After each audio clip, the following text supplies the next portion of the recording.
मेरी बेटी का नाम स्वरा था। मेरी बेटी मेरे घर की खुशी और लक्ष्मी थी। मुझे अपनी बेटी पर बहुत ही गर्व था। वह बहुत ही ज़्यादा खूबसूरत भी थी। जब उसने कहा कि वह डॉक्टर बनना चाहती है तो मैंने उसे नहीं रोका। मैं चाहती थी कि वह डॉक्टर बने, लेकिन हम लोग गरीब थे। फिर भी बड़ी मेहनत से उसे डॉक्टर बनाया था। अभी उसके हाउस जॉब के दिन थे। इसके बाद वह एक पूरी तरह डॉक्टर बन चुकी थी और अपना अलग से क्लिनिक भी बना सकती थी। लेकिन अभी वह नए डॉक्टरों की सूची में थी। इसीलिए नए डॉक्टरों को ज़्यादा मेहनत का काम दिया जाता है, जैसे कि नाइट ड्यूटी वगैरह। सब जानते हैं कि रात को जागना बड़ा मुश्किल काम है। जब स्वरा ने मुझे बताया कि उसकी नाइट ड्यूटी रहेगी तो मैं बहुत परेशान हुई। मैंने कहा कि जब तक तू घर पर नहीं आएगी बेटी मैं परेशान रहूँगी। वह मेरी इकलौती बेटी थी। मेरे 3 बेटे भी थे, लेकिन जो प्यार मुझे बेटी से था वह बेटों से नहीं था। उसके पापा भी उसे बहुत प्यार करते थे। घर में एक उसकी बुआ भी रहती थी, वह भी उसे बहुत चाहती थी। उसने कहा कि मैं ड्यूटी बदलवा नहीं सकती, ऊपर से ऑर्डर आया है, आप परेशान मत होना। अस्पताल में मैं अकेली थोड़ी होती हूँ, और भी तो होते हैं लोग। उसने मुझे बहुत ही प्यार से और अच्छे तरीके से समझाया मैंने क्या मसला है, लेकिन वह बड़ी जिम्मेदार थी। डॉक्टर के पास कहाँ वक्त होता है कि वह एक गिलास पानी भी पी ले।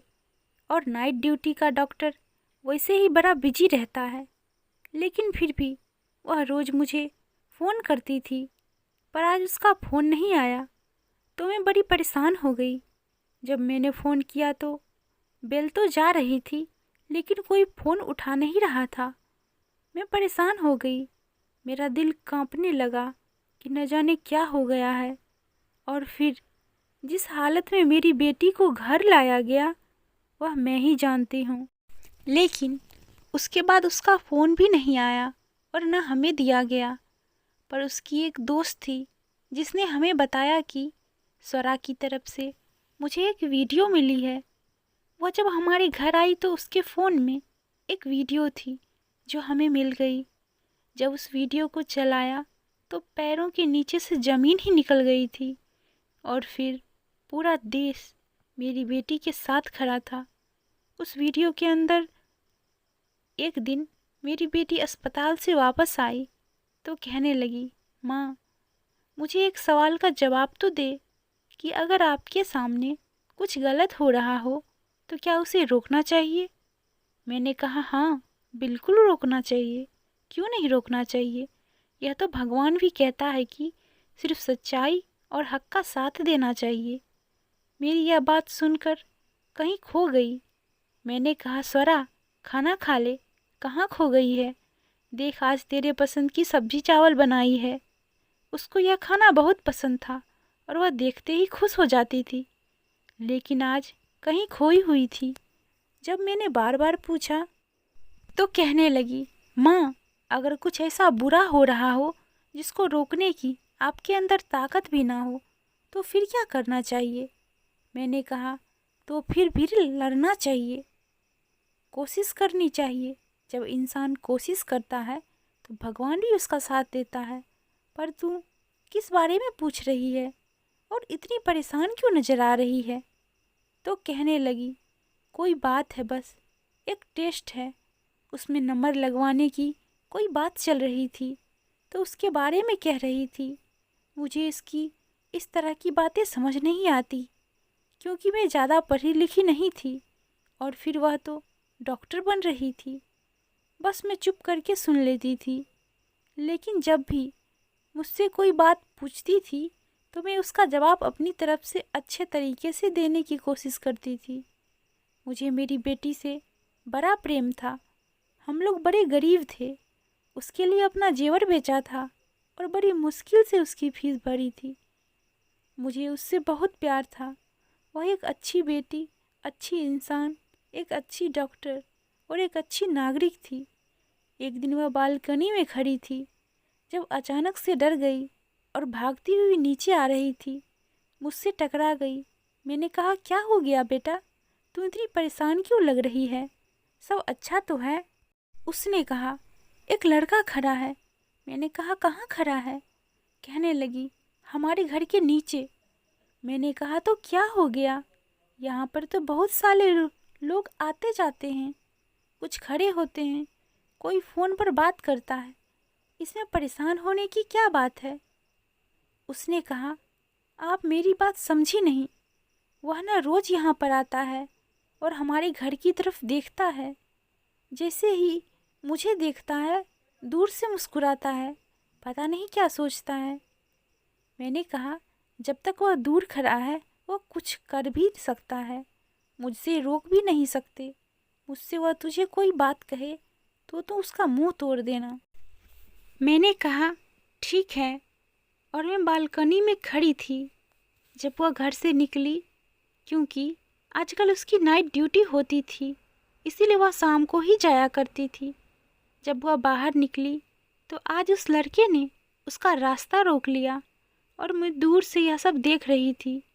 पहले वह लड़का कुछ बोला, फिर माला ने कुछ कहा और फिर उस लड़के के मुंह पर थप्पड़ मार दिया। वह फिर हाथ रखकर एक तरफ को चला गया और माला अस्पताल के लिए निकल गई। मैं पूरा दिन सोचती रही, यह लड़का कौन था? मेरी बेटी को उसने क्या कहा? आज उसने मुझे फ़ोन भी नहीं किया। वह रोज़ मुझे फ़ोन करती थी। जब शाम को वापस आई तो मैंने उससे पूछा, वह लड़का क्या कह रहा था? कहने लगी, वह तो बुरा लड़का नहीं है। मैंने कहा, बुरा लड़का नहीं है तो फिर तूने उसे थप्पड़ क्यों मारा? तो स्वरा ने कहा, जब मैंने उसे थप्पड़ मार दिया, मुझे बाद में पता चला कि वह बुरा नहीं है। वह अस्पताल में किसी औरत के साथ आया था। तब से उसने मुझे देखा था। कहता है कि आप मुझे बहुत अच्छे लगते हो।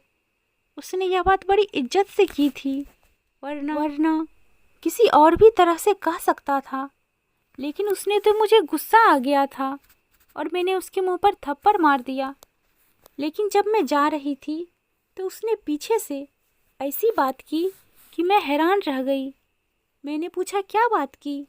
तो कहने लगी, माँ, उसने कहा था कि चाहे तुम मुझे रोज़ एक थप्पड़ मारो, मैं फिर भी रोज़ तुम्हें देखने के लिए यहाँ आऊँगा, क्योंकि जब तक मैं तुम्हें देखूँ नहीं, मेरा दिल नहीं गुजरता, मेरा दिन नहीं गुजरता। ऐसी बात तो कोई वही कर सकता है ना जो आपको सच्चा प्रेम करता हो। मैंने कहा, तू भी कितनी मासूम है।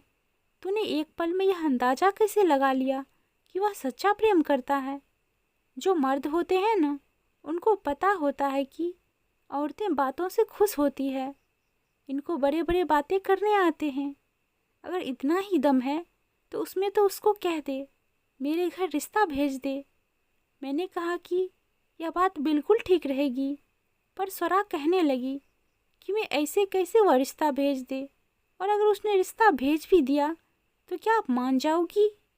मैंने उसे समझाया कि हाँ, मैं मानूंगी, लेकिन अगर वो इस काबिल हुआ, हम तुझे डॉक्टर बना रहे हैं, तो तेरी शादी किसी आम आदमी से थोड़ी करेंगे।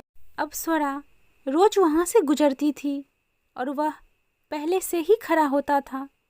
उसे कुछ कहता नहीं था, कुछ बोलता नहीं था, लेकिन वो दोनों एक दूसरे को देखते थे। माला के अंदर मुझे कुछ तब्दीली नजर आने लगी थी। मुझे ऐसा लगता था कि जैसे वह भी उस लड़के को पसंद करने लगी है, क्योंकि जब वह वहाँ से गुजरती तो उसके चेहरे पर मुस्कान होती थी और आजकल वह काफ़ी तैयार होकर जाती थी। वह जिस अस्पताल में काम करती थी, वहाँ पर पहले वह पढ़ाई करती थी, इसीलिए कभी तैयार होकर नहीं गई। कहती थी कि स्टूडेंट हूँ, स्टूडेंट को मेकअप करने की इजाज़त नहीं है। और उसके बाद उसकी आदत बन गई, क्योंकि वहाँ पर ऐसा कोई था नहीं जो उसे जानता नहीं था, तो वह उसके सामने अच्छी दिखना चाहती थी। लेकिन जिसके सामने अच्छी लगना चाहती थी वह घर के सामने ही खड़ा होता था, इसीलिए घर से तैयार होकर जाती थी। उस लड़की के बारे में मैंने थोड़ा सा पता करवाया था, क्योंकि वह हमारे घर के सामने खड़ा होता था, तो इतना तो पता ही होना चाहिए। मैंने अपने छोटे बेटे से पता करवाया था। उसने कहा था इसका नाम राहुल है और यह सामने वाले घर में रहता है। सामने वाले लोग तो बहुत अच्छे थे, पूरे पूरे मोहल्ले उनको जानते थे और कहते थे कि अच्छे लोग हैं। और मैंने कहीं पर यह भी सुना था कि उनका एक ही बेटा है और उसकी माँ को अपने बेटे पर बड़ा गर्व है। लेकिन यह बेटा यहाँ क्या करता रहता है? मेरे छोटे बेटे ने शायद गलती की हो, किसी और के बारे में पता करके आ गया हो। एक दिन बहुत बारिश हो रही थी। स्वरा अपने कमरे की बालकनी में खड़ी थी और सामने ही वह लड़का खड़ा था और बारिश में गीला हो रहा था। मैं उसके लिए चाय लेकर आई तो मैंने भी यह सब देख लिया। मुझे कहने लगी कि देखो ना, सर्दियों की पहली बारिश है और वह कैसी हरकत कर रहा है। मैं भी हैरान हुई, लेकिन मैंने अपनी बेटी को कहा कि तू क्यों इतना सोच रही है, यह तो उसकी अपनी मर्जी है। तुम अपने कमरे में आकर बैठ जा, बाहर मत खड़ी हो, नहीं तो सर्दी लग जाएगी। मेरे सामने तो वह कमरे में आ गई, लेकिन मुझे थोड़ी देर बाद महसूस हुआ कि वह फिर से जाकर बालकनी में खड़ी हो गई थी। उसी से प्रेम करना कोई बुरी बात नहीं है, लेकिन कभी कभी आप सही फैसला नहीं कर पाते और आपके जीवन में गलत आदमी आ जाता है और फिर आपकी सारी ज़िंदगी खराब हो सकती है। इसीलिए सोच समझकर फैसला करना चाहिए। हमारे परिवार और जानने वाले मेरे ऐसे लोग थे जो स्वरा से शादी करना चाहते थे। कुछ लोग ऐसे थे जो पहले ही हमारे घर आना भी पसंद नहीं करते थे, लेकिन जब से उनको पता चला कि स्वरा डॉक्टर बन गई है तो वे करीब आने की कोशिश कर रहे थे। हमारे छोटे से शहर से डॉक्टर बनना आसान बात नहीं थी। हमारे पास तो वैसे भी इतने पैसे नहीं थे, इसीलिए थोड़ा फ़ायदा भी हुआ था, क्योंकि स्वरा को स्कॉलरशिप मिली थी, वरना सारी फीस अपने पास से देना हमारे बस की बात नहीं थी। फिर अभी भी हमारे ऊपर बहुत कर्ज था, क्योंकि फ़ीस तो हम दे देते थे, लेकिन फिर घर को चलाना मुश्किल हो जाता था और उसके लिए कर्ज लेने पड़ते थे। ऐसे में स्वरा हम सबके लिए हमारा भविष्य थी, क्योंकि वह डॉक्टर बनकर हम सबकी किस्मत बदलने वाली थी। उसके भाई छोटे थे, बड़े नहीं थे। उसमें ही अपने भाइयों के लिए सब कुछ करना था। भाई उसके लिए कुछ नहीं कर सकते थे। इसीलिए मैं अपनी बेटी को बहुत संभाल कर रखना चाहती थी और यह भी चाहती थी कि उसका जीवन साथी अच्छा इंसान बने, जो उसको हमसे दूर नहीं बल्कि स्वरा से बहुत ज़्यादा प्रेम करे। स्वरा बहुत अच्छी इंसान थी, वह किसी का भी दिल जीत सकती थी, लेकिन सामने वाला भी तो इस काबिल होना चाहिए। एक दिन वह मुझसे कहने लगी कि माँ, मुझे आपसे बड़ी ज़रूरी बात करनी है, जो मेरे बारे में है, मेरे भविष्य के बारे में है, मेरे जीवन साथी के बारे में है। मैंने कहा कि हाँ बोल, तुझे क्या बात करनी है, और मुझे समझ आ रहा था कि क्या कहने वाली थी। लगता है राहुल ने उसके दिल में जगह बना ली थी और मुझे यह कहने वाली थी कि राहुल के घर वाले रिश्ता लेकर आएंगे तो आप बात कर लेना। लेकिन बताने के पहले से उसने मुझसे कहा कि माँ, मेरे दिल में हमेशा जो जगह आपकी और पापा की और मेरे भाइयों की है वह किसी की भी नहीं है, और मैंने जो बात करनी है वह यह है। वह बोलने लगी कि उसको अस्पताल से कॉल आ गई। जैसे ही उसको अस्पताल से कॉल आती थी वह सब कुछ छोड़कर पहले कॉल सुनती थी। कहती थी कि हो सकता है कोई इंसान तकलीफ़ में हो, इसीलिए मुझे बुला रहे हों, मुझे देरी नहीं करनी चाहिए। वही बात ठीक है, अस्पताल से कॉल थी। वैसे तो उसकी नाइट ड्यूटी थी, लेकिन वह डे ड्यूटी के लिए भी बुला रहे थे। शायद कोई डॉक्टर छुट्टी पर चली गई थी। मैंने कहा कि तू डे ड्यूटी भी करेगी और नाइट ड्यूटी भी करेगी, थक नहीं जाएगी? तो कहने लगी, एक ही दिन की तो बात है, नहीं थकूंगी, वापस आकर सो जाऊंगी। आप मेरी पसंद का खाना बना कर रखना, मैं कल सुबह पहले टाइम वापस आ जाऊंगी। मैंने उससे कहा कि ठीक है, अपना मोबाइल वगैरह सब साथ ले ले और फ़ोन को चार्ज कर ले और अच्छे से खाना भी खा लेना, तेरे अस्पताल में खाना तो मिलता ही नहीं है। तो कहने लगी, हाँ, मिलता है। और घर से जा रही थी तो पता नहीं क्यों मुझे अजीब सा लग रहा था। मैंने उसे पुकारना चाहा, लेकिन नहीं पुकारा, क्योंकि कहते हैं कि जब कोई जा रहा हो तो उसके पीछे से नहीं बुलाते हैं। उसने कहा था कि जो ज़रूरी बात मुझे करनी है वह मैं आपके साथ ही करूँगी, क्योंकि आराम से चलने वाली बात है। अपने काम पर चली गई और मैं अपने कामों में लग गई। उसने मुझे दोपहर में एक दफ़ा फ़ोन भी किया और बताया कि सब कुछ ठीक है। फिर उसने मुझे शाम को भी फ़ोन किया और कहा कि बस आज थोड़ा काम ज़्यादा है, लेकिन मैंने खाना खा लिया था। आपने खाना खाया तो है ना? मैंने उसको बताया कि हाँ, खाना खा लिया है, बस सोने लगी हूँ। मैं जल्दी सो जाती थी क्योंकि मुझे सुबह जल्दी उठना होता था। उसने कहा आप सुकून से सो जाओ, वहाँ सुबह मिलते हैं। मैंने कहा कि ठीक है और मैं सो गई। और मुझे क्या पता था इस रात के बाद मुझे कभी सुकून की नींद नहीं आएगी। स्वरा सुबह 9 बजे तक वापस आ जाती थी, क्योंकि उसकी शिफ्ट 8 बजे ख़त्म होती थी और अस्पताल से यहाँ आते हुए उसे 1 घंटा लग जाता था। जब मैं उठी तो सुबह के 9:25 हो रहे थे। मुझे लगा कि वह अपने कमरे में आकर सो गई होगी, लेकिन उसे बिना कुछ खिलाए मैं सोने नहीं देती थी, क्योंकि फिर वह शाम तक सोती थी। मैंने उससे कहा था कि मुझे जगा दे, मैं खाना निकाल कर दे दूँगी। लगता है वह बहुत थकी हुई थी। मैंने प्लेट में खाना निकाला, उसको गर्म किया और बेटी स्वरा के कमरे की तरफ चल पड़ी। लेकिन जब अंदर गई, लाइट ऑन की तो हैरान रह गई। वह तो यहाँ पर थी ही नहीं और कमरा तो बिल्कुल साफ सुथरा पड़ा था। मैं समझ गई, लगता है उसे आने में देरी हो गई है। मैं बाहर गई तो आज वह लड़का भी नहीं खड़ा था। मैं हैरान हुई, क्या आज उसके पीछे क्यों नहीं है? इस समय खड़ा होता है क्योंकि उसको भी पता होता है कि स्वरा वापस आती होगी। आज क्यों नहीं खड़ा? कहीं बीमार तो नहीं हो गया? मैं माँ हूँ ना, माँ के दिमाग में ऐसी बातें आते रहती है कि स्वरा मर तो नहीं गई, कुछ और तो नहीं हो गया। मुझे पूरा यकीन था कि स्वरा उसी के बारे में बात करने वाली थी और मैं अभी से सोच रही थी, वह लोग रिश्ता लेकर आ गए तो क्या मुझे रिश्ता कर देना चाहिए या नहीं। 2 घंटे गुजर गए, स्वरा नहीं आई तो मैंने उसका नंबर मिलाया। घंटी जाने लगी और मैं इंतज़ार करने लगी कि कब फ़ोन कनेक्ट हो और मैं उससे बात करूं, लेकिन वह फ़ोन नहीं उठा रही थी। मुझे लगा शायद वह व्यस्त होगी और मैं यह भी सोच रही थी कि अस्पताल में कितने बुरे हालात होंगे। डबल शिफ्ट करवाते हैं और जब शिफ्ट का समय ख़त्म हो जाता है तब भी उसे वापस नहीं आने देते। कम से कम अब तो उसे वापस भेज देना चाहिए।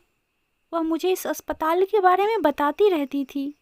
वह कहती थी कि यहाँ कुछ भी ठीक नहीं है, हर कोई अपना काम बेईमानी से करता है, कोई भी काम अच्छे तरीके से नहीं करता, चाहे वह सफाई वाला हो या डॉक्टर, सबको पैसे की पड़ी है और कोई ना कोई अपने काम में ढील कर ही देता है। मैं उसे कहती थी कि तुम अपना काम अच्छे से किया करो, सब भगवान को अपना मुंह दिखाना है और तुम्हें अपना। पर वह कहती थी हाँ, लेकिन उनकी वजह से मेरे काम पर भी असर पड़ता है। मैंने फिर से फ़ोन किया, घंटी जा रही थी लेकिन वह फ़ोन नहीं उठा रही थी और आज तक ऐसा नहीं हुआ था। अब मैंने उसकी दोस्त का नंबर मिलाया, वह भी फ़ोन नहीं उठा रही थी। मैं हैरान थी, अब इसके अलावा 2 मेरे पास और कोई नंबर नहीं था। मैं किसको फ़ोन करती? फिर उसकी दोस्त ने फ़ोन उठा लिया। मैंने कहा बेटा, स्वरा कहाँ है? वह फ़ोन नहीं उठा रही है। तो उसने कहा हम भी उसे ही तलाश रहे हैं। यह बात सुनकर मैं हैरान रह गई। क्या मतलब तलाश रहे हैं वो? क्यों? क्या वह कहीं गायब हो गई है? मुझे लगा कि यह लड़की मजाक कर रही है, लेकिन उसे ऐसा मजाक नहीं करना चाहिए था। उसने कहा मैं आपको थोड़ी देर बाद फ़ोन करती हूँ। असल में स्वरा कहीं मिल नहीं रही है। मुझे लगा अस्पताल बहुत बड़ा है, शायद वह कहीं व्यस्त होगी, मिल जाएगी, आप परेशान नहीं हो। मैंने कहा अच्छा, अस्पताल तो बहुत बड़ा था, एक दिन में आप पूरा अस्पताल देख भी नहीं सकते थे, क्योंकि साथ ही कॉलेज भी था। मैंने उसे कहा, मैं थोड़ी देर बाद फ़ोन करती हूँ। वह बोली, ठीक है आंटी। मुझे उसकी आवाज़ में परेशानी महसूस हुई। पता नहीं क्या बात थी। मैंने उसे थोड़ी देर बाद फिर फ़ोन किया और कहा, सरा से बात करवा दो। तो उसने कहा, आंटी बात ऐसी है कि मुझे अभी तक नहीं मिली है वह। और अभी वह यह बात कह ही रही थी कि अचानक उसके मुंह से चीख निकल गई। हाय, यह क्या हो गया। उसने मुझसे कहा, आप जल्दी यहाँ आ जाइए। यह सुनकर मैं हैरान रह गई। मैंने कहा, पर हुआ क्या है, मुझे बताओ तो सही। सब ठीक तो है, मेरा दिल बैठा जा रहा है। उसने कहा, सरा मिल गई है। मैंने कहा, अच्छा मिल गई है, कैसी है वह, ज़रा मेरी बात करवा दो। तो कहने लगी, बात नहीं करवा सकती, बस आप अस्पताल पहुंचिए। जब मैंने पूछा, क्योंकि मुझे ठीक से समझ नहीं आया था, तो वह रोते हुए कहने लगी, अब बस आप ही आ जाइए आंटी। मैं अब भी सोच रही थी कि अगर यह लड़की मजाक कर रही है तो मैं उसे कभी माफ़ नहीं करूँगी। मेरे तीनों बेटे घर पर नहीं थे। मैं घर से निकली, सामने राहुल भी नहीं खड़ा था। मैं तुरंत अस्पताल के लिए निकल पड़ी। रास्ते में भी अपनी बेटी को फ़ोन कर रही थी। अगर वह मिल गई थी तो मेरा फ़ोन क्यों नहीं उठा रही थी, क्योंकि बेल तो जा रही थी। ऐसा तो नहीं था कि उसका फ़ोन बंद हो गया था, फिर फ़ोन क्यों नहीं उठा रही थी। मैं अस्पताल पहुंची तो वहाँ पर अजीब सा माहौल लग रहा था। अस्पताल में भीड़ होती ही जा रही थी। बाहर कोई एम्बुलेंस खड़ी होगी, कोई रो रहा होगा, कोई चिल्ला रहा होगा, कोई बात कर रहा होगा।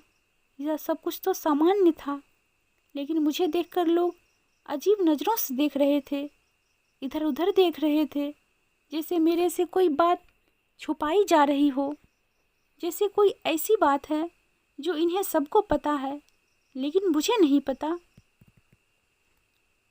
मैं परेशान तो थी, पर मैं कभी कभी यहाँ आती थी।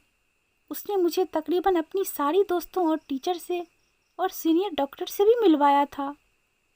मैं रिसेप्शन पर गई और मैंने कहा, तुम्हारा इस टाइम कहाँ होगी डॉक्टर स्वरा। तो उसने कहा, आप दूसरी मंजिल पर चली जाइए, आपको पता चल जाएगा। यह बात भी अजीब सी थी। दूसरी मंजिल पर गई तो सामने ही उसकी दोस्त खड़ी थी और बहुत सारे लोग खड़े थे। अजीब सा शो डाला हुआ था, पाँव रखने तक की जगह नहीं थी। ऐसा लग रहा था कि मुफ्त में अपनी चीज़ बट रही है, या फिर कोई बहुत बड़ी बात हुई है जो ये सब लोग यहाँ पर जमा हुए थे। मुझे स्वरा की दोस्त ने देखा तो रोती हुई मेरे पास आई और कहा, ये क्या हो गया। मुझे नहीं पता आंटी, मैं वहाँ पर नहीं थी। अगर मुझे पता होता तो मैं कुछ न कुछ ज़रूर करती।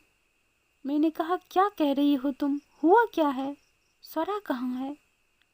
तो उसने मुझे एक ही लाइन में बताया, स्वरा अब इस दुनिया में नहीं है। और मुझे ऐसा लगा जैसे मैंने यह बात नहीं सुनी, लेकिन असल में मैंने सुन ली थी और मेरे दिल तक यह बात चली गई थी। मेरी हालत अजीब सी हो गई थी। तभी वहाँ पर एक आदमी आया। उसने कहा, आप हैं डॉक्टर स्वरा की मम्मी। उसके साथ बहुत बुरा हुआ है। वह मुझे बताने लगा कि हुआ क्या था। मुझे ऐसी ऐसी बातें बता रहा था जो अब अपनी बेटी के बारे में कभी सुनना नहीं चाहती थी। दुनिया की कोई भी माँ ऐसी डिटेल नहीं जानना चाहेगी। जैसे वह मुझे बता रहा था, जब उसने कहा कि 20 लोग थे, तो मैंने हैरान होकर उसकी तरफ देखा। मैंने कहा, क्या कह रहे हो आप, 20 लोग थे, मेरी बेटी 20 लोग। वह लोग 20 थे, मेरी बेटी के साथ क्या किया उन्होंने। वह मुझे पहले ही बता चुका था, लेकिन अब मुझे समझ आ रहा था कि कितना बड़ा अनर्थ हो गया था। मेरी हालत बुरी हो गई थी। मुझे बस दूर से स्वरा की एक झलक दिखाई गई और उसके बाद मुझे पीछे कर लिया गया और बॉडी को पोस्टमार्टम के लिए ले गए। मेरी हालत इतनी बुरी हो गई थी कि मैं चीखना शुरू कर दी। मुझे उसकी दोस्तों ने संभाला। मेरे चिल्लाने की आवाज़ पूरे अस्पताल में गूंजने लगी थी। सबको पता चल गया था। क्या लग रहा है स्वरा की माँ आ गई है। उन लोगों का कहना था कि नाइट ड्यूटी पर थी और उसके बाद अचानक से कहीं गायब हो गई। उसको कोई मरीज बुलाने के लिए आया था। फिर हम लोग उसे सुबह ढूंढने लगे, तलाश करते हुए हमें नहीं मिली। फिर एक अंधेरे कमरे में वह हमें ऐसी हालत में मिली, हमें लगता है कि उसके साथ सब कुछ करने वाले 20 लोग थे, लेकिन वह कौन थे, कहाँ से आए थे, यह किसी को नहीं पता। और वह अब इस दुनिया में नहीं है। लगता है उसने खुदकुशी कर ली है। अस्पताल वालों ने हमें बहुत तंग किया, बहुत जलील किया। हमें बॉडी नहीं दे रहे थे। कभी कह रहे थे आपकी बेटी ने लगता है अपने किसी दोस्त को बुलाया था और मामला खराब हो गया। कभी कह रहे थे कि एक दोस्त नहीं था, 4-5 लोग थे, यानी कि बॉयफ्रेंड थे। कभी कोई बात करते और जो बॉडी की हालत थी वह हम ही जानते थे। किसी तरह से आखिरी रीति रिवाज किए गए, लेकिन अब हमारे पास कोई सबूत नहीं था। सारा देश हमारी बेटी के लिए खड़ा था। सब उसकी तरफ से इंसाफ मांग रहे थे, लेकिन हमारे पास ऐसा कोई भी सबूत नहीं था जिससे हमें यह पता चले कि हुआ क्या था। अस्पताल वालों ने जो रिपोर्ट जारी की थी उसमें लिखा था कि डॉक्टर स्वरा ने आत्महत्या कर ली है, लेकिन वह ऐसा कैसे कर सकती थी? वह तो मुझे कुछ बताना चाहती थी। घर से हंसती हुई निकली थी। उसकी आंखों में ढेर सारे सपने थे। तो फिर एक ऐसा इंसान कैसे आत्महत्या कर सकता है? वह डिप्रेशन में भी नहीं थी, वह बिल्कुल ठीक थी। उसके साथ कुछ मसला नहीं था। हमने कहा कि उसका फ़ोन कहाँ है, वह हमें दे दे, उसका बैग वगैरह दे दे। उन्होंने हमें सारी चीज़ें वापस कर दी। उसकी चीज़ें ऐसी थी जो टूट चुकी थी, लेकिन उन्होंने हमें माला का फ़ोन नहीं दिया। हम हैरान हुए कि फ़ोन क्यों नहीं दिया, तो कहने लगे यह सबूत के तौर पर हमारे पास रहेगा। उन्होंने क्या करना था उसका, जब वह खुद ही कह रहे थे कि आत्महत्या ही है, तो फिर सबूत किसको दिखाना था? बहुत कोशिश की थी, किसी तरह उसका फ़ोन मिल जाता, लेकिन फ़ोन से ही पता चल सकता था कि उसकी ज़िंदगी में क्या चल रहा था। लेकिन उन्होंने उसका फ़ोन नहीं दिया हमें। इस बात को 3 दिन गुजर गए और 3 दिन से मैंने राहुल को भी नहीं देखा था। क्या उसको पता नहीं था कि माला के साथ क्या हुआ था? वह तो इस दुनिया से भी चली गई थी। यह बात तो सारे देश में फैल चुकी थी। फिर उसको क्यों नहीं पता था? लगता है वह डर गया था और अपने कमरे में बैठा था, बाहर नहीं निकलना चाह रहा था। उसे भी पूछताछ ना हो जाए, क्योंकि पता नहीं कितनी दफ़ा यहाँ पुलिस आई होगी। मेरी जो हालत थी मैं ही जानती हूँ। एक तो मेरी जवान बेटी, जिसको मैंने मुश्किल से डॉक्टर बनाया, इस दुनिया से चली गई है, और यह जानती हूँ कि वह कैसे गई। मुझे रातों को नींद नहीं आती थी। मैं पूरी पूरी रात रोती रहती थी। सब लोग इंसाफ मांग रहे थे, लेकिन जो मेरे साथ हुआ था वह कभी ठीक नहीं हो सकता। मेरी बेटी तो कभी वापस नहीं आ सकती। हमारे घर की लक्ष्मी, मेरी बेटी इस दुनिया से चली गई। अब उसे कभी वापस नहीं आना था। इंसाफ मिलना तो किसको मिलता? एक माँ के लिए हिसाब क्या हो सकता है? क्या मुझे मेरी बेटी को वापस लाकर दे सकता था? 1 हफ्ता गुजर गया तो स्वरा की दोस्त अचानक हमारे घर आई और उसने कहा कि मुझे स्वरा की तरफ से एक वीडियो मिली है। उसने कहा कि शायद स्वरा ने उसी वक्त यह वीडियो भेजी थी, लेकिन मैंने नहीं देखी थी। मैं बहुत व्यस्त हो गई थी और डर भी गई थी, क्योंकि मुझे धमकाया गया था और कहा गया था कि अगर कुछ हुआ तो अंजाम अच्छा नहीं होगा। उसने बताया मेरे पास स्वरा की आखिरी वीडियो है, इसके अलावा हमारे पास उसकी कोई याद नहीं है। वीडियो 45 मिनट लंबी है, मैंने अब तक देखी नहीं है, लेकिन मैंने सोचा आपको बताना ज़रूरी है। हमने तुरंत वीडियो को टीवी के साथ कनेक्ट किया ताकि सभी लोग देख सकें। सभी स्वरा को देखना चाहते थे, लेकिन जब वीडियो देखी तो हम हैरान रह गए।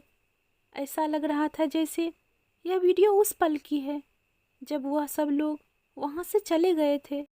स्वरा की कसम खाकर कह रही थी कि वह जिंदा थी। उसने यह वीडियो बनाकर अपने दोस्त को भेजी थी। शायद उसने इसे अपने अकाउंट से डिलीट कर दिया था, इसीलिए उन लोगों ने अब तक हमसे नहीं पूछा कि क्या आपको कोई वीडियो मिली है या नहीं। उसकी हालत बहुत बुरी थी। उसके चेहरे से साफ झलक रहा था वह दर्द में थी। वह कह रही थी, अस्पताल वाले कुछ बहुत बुरा कर रहे हैं, मुझे सब पता चल गया है, इसीलिए उन्होंने मेरे साथ यह सब किया ताकि मुझे चुप कराया जा सके। मरीजों के साथ अच्छा नहीं हो रहा है, बहुत से बुरे काम हो रहे हैं अस्पताल में। थोड़ी और जानकारी देने के बाद उसने कहा, माँ मुझे माफ़ कर देना और राहुल से भी कहना मुझे माफ़ कर दे। मैंने उससे शादी करने का वादा किया था और मैं तुमसे यही बात करने वाली थी, लेकिन अब मैं जिंदा नहीं बच सकूंगी, कोई मुझे नहीं बचा सकेगा। वह अपने भाइयों का नाम लेने लगी। परेशान नहीं होना और तुम लोग मेरा बहुत ख्याल रखा। आखिर में उसने कहा, मैं तुम सबसे बहुत ज़्यादा प्यार करती हूँ। तुम सब मेरे लिए बहुत खास हो। जहाँ भी रहूँगी तुम सबको याद करती रहूँगी। मेरे लिए उदास मत होना। यह वीडियो देखकर मेरा दिल बहुत दुखी हुआ। स्वरा की दोस्त कह रही थी, इस वीडियो का कुछ न कुछ करके हम इंसाफ दिला सकते हैं। मैं फिर से इतने बड़े दुख में चली गई थी कि एक हफ्ते बाद हमें पता चला कि राहुल ने आत्महत्या कर ली थी। जब उसे पता चला कि स्वरा के साथ इतना बुरा हुआ और वह अब इस दुनिया में नहीं है, तो उसने भी जहर खा लिया। उसने अपने आप को ख़त्म कर लिया। यह खबर सुनकर हमें और भी ज़्यादा बुरा लगा। राहुल अपने माता पिता का इकलौता बेटा था। इसका मतलब वह स्वरा से बहुत प्यार करता था। जब उसे पता चला कि स्वरा इस दुनिया में नहीं है, तो उसने भी आत्महत्या कर ली। अब इस बात को 1 महीना होने वाला है, लेकिन असली मुजरिमों को अब तक कोई भी नहीं पहुंच पाया है। सब लोग अपनी अपनी बातें कर रहे हैं, अपनी अपनी कहानियाँ सुना रहे हैं। मेरे पास बहुत से लोग आए हैं, मुझे तसल्ली दी है, कहा है कि सब ठीक हो जाएगा, लेकिन मुझे कुछ भी ठीक नहीं हो रहा। आप लोग ही बताइए अब क्या करें। दिन गुजरते जा रहे हैं, कौन है इस सब का जिम्मेदार जो अभी तक पकड़े नहीं गए? आपको क्या लगता है, क्या स्वरा को इंसाफ मिल पाएगा? यह वीडियो ज़्यादा से ज़्यादा शेयर करें और सबको हकीकत सच्चाई बताएं और स्वरा को इंसाफ दिलाने में उसकी मदद करें। और दोस्तों, वीडियो कैसा लगा कमेंट में ज़रूर बताएं। चैनल को सब्सक्राइब और लाइक कर दें और स्वरा के लिए, इंसाफ के लिए एक बार कमेंट ज़रूर कर दें।